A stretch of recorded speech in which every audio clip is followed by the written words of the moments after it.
Have you ever wondered how many restaurants exist in the world? Estimates suggest that there are more than 15 million restaurants worldwide. Japan has the highest density, about 91 restaurants per 10,000 inhabitants. But for more than 99% of human history, restaurants did not exist at all. If you were hungry, you would eat at home, or you wouldn't eat at all. The idea that a stranger would cook food for you, serve it to you, and then disappear from your life seemed kind of unusual. So when did modern restaurants we know today actually appear? While people have been eating together for millions of years, the story of the modern restaurant is a much more recent one. In this video, we will look at when restaurants first appeared, how they developed, and what shaped their evolution into the places we know today.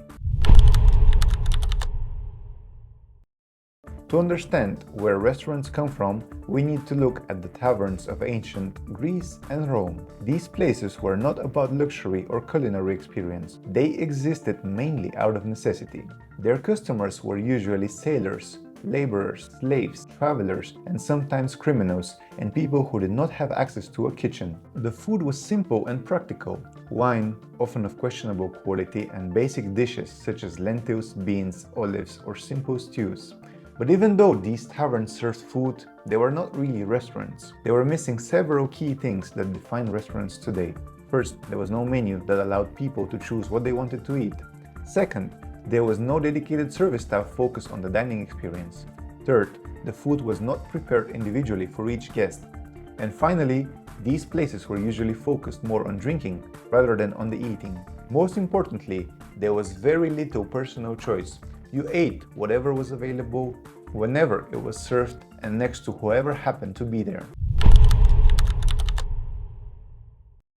The first place that truly resembled modern restaurants appeared not in Europe, but in China during the Song Dynasty, between the 10th and the 13th century.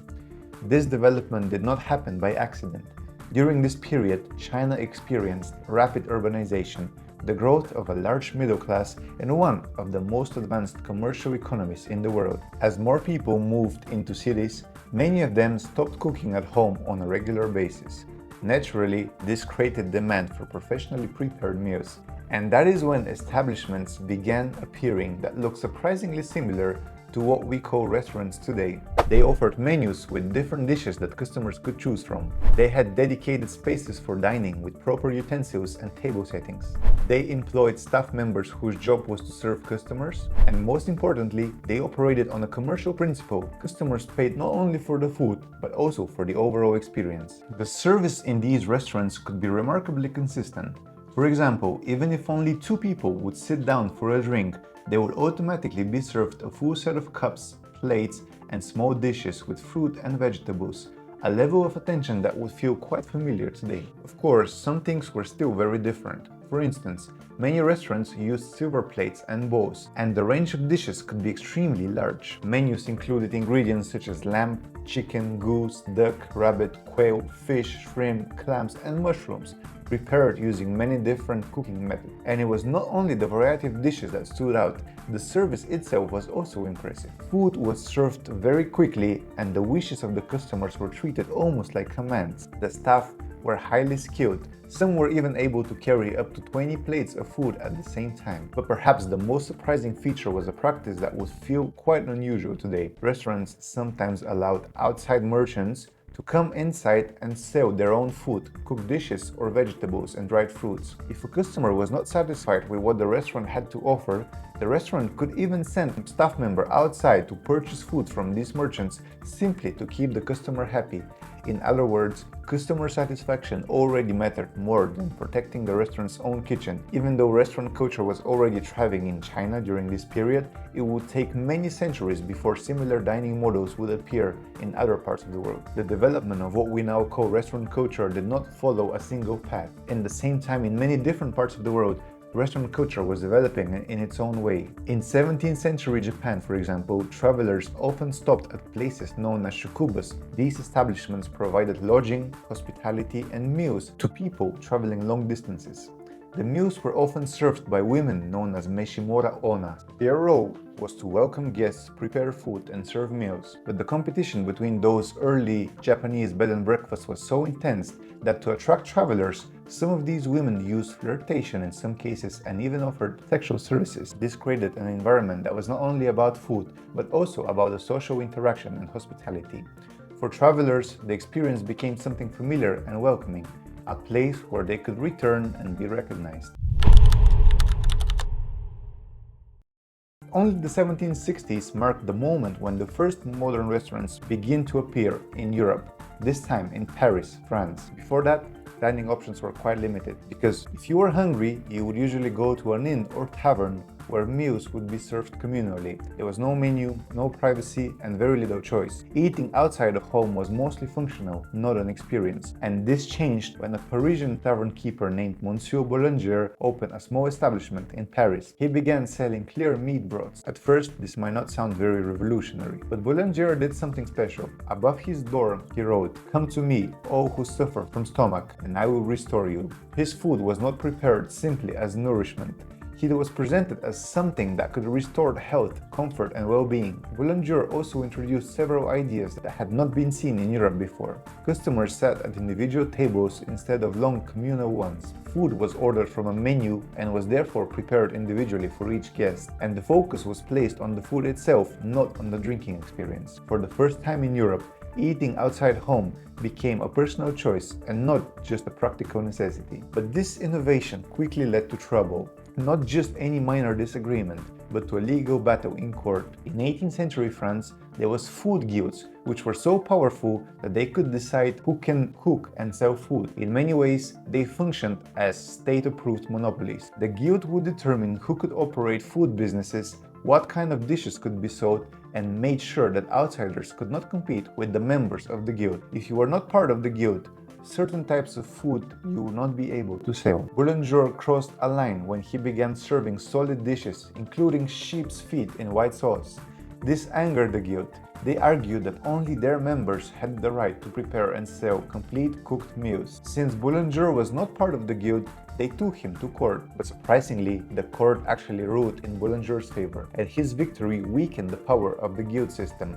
Once the guild lost control, this meant that others could also open their own establishments, and inspired by the success of Boulanger's place, more and more venues began appearing across Paris. They followed the same basic principle model and were soon called restaurants, from the French verb restaurer, meaning to restore.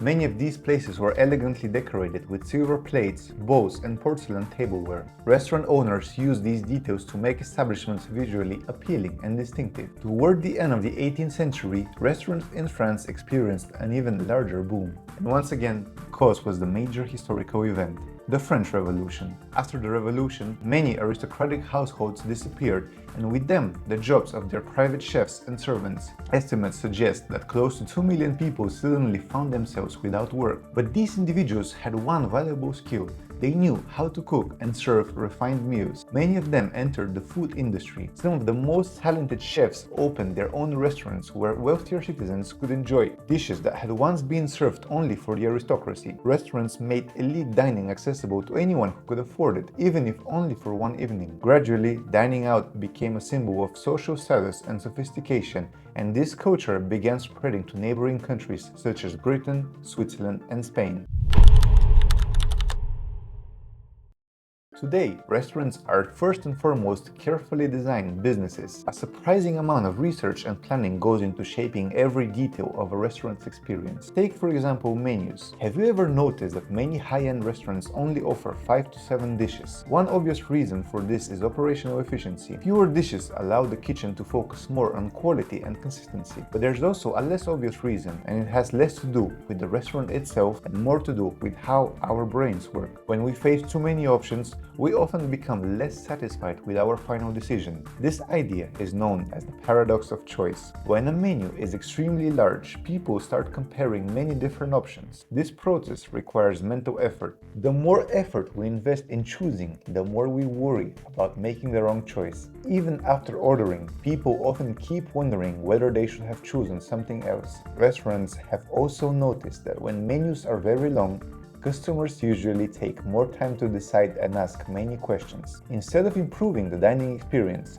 too much choice can actually reduce the satisfaction. Of course, this does not mean that having only two options would be better. Research shows that choice does increase satisfaction, but only to a certain point. Once the mental effort of choosing becomes too high, the benefits of having many options start to disappear. And this limited choice on menus is only one small part of the larger reasons why restaurants are so popular today. Interestingly, it may not be good food or pleasant atmosphere alone that bring us to a restaurant. Their appeal often has to do with how human brain works. When you visit a restaurant, you are not only choosing a meal, you're also avoiding dozens of other small decisions. You do not need to think about which ingredients to buy, where to find them, how to prepare them, how long cooking will take, who will wash the dishes, or what will happen to the leftovers. Restaurants remove most of that mental effort. In a way, they almost eliminate the need for active decision making. And this matters because the human brain is not designed to make endless decisions. It is designed to conserve energy. Even though the brain represents only 2% of the human body, it is actually responsible for roughly 20% of the body's energy, much of it used for thinking and for making decisions. So whenever the brain can avoid unnecessary effort, it tends to do exactly that. Modern life constantly demands decisions: what to buy, where to go, what to choose, and restaurants do exactly the opposite. For a moment, they give our brains a break from deciding. Thank you for watching. If you enjoyed these type of videos that explore the history and the psychology behind everyday business, please let me know down in the comments. Your feedback helps me understand what topics you would like to see more of. And if you enjoyed this specific video, consider subscribing to Business Examiner for more explainers like this one. Thank you for watching, and I'll see you in the next one.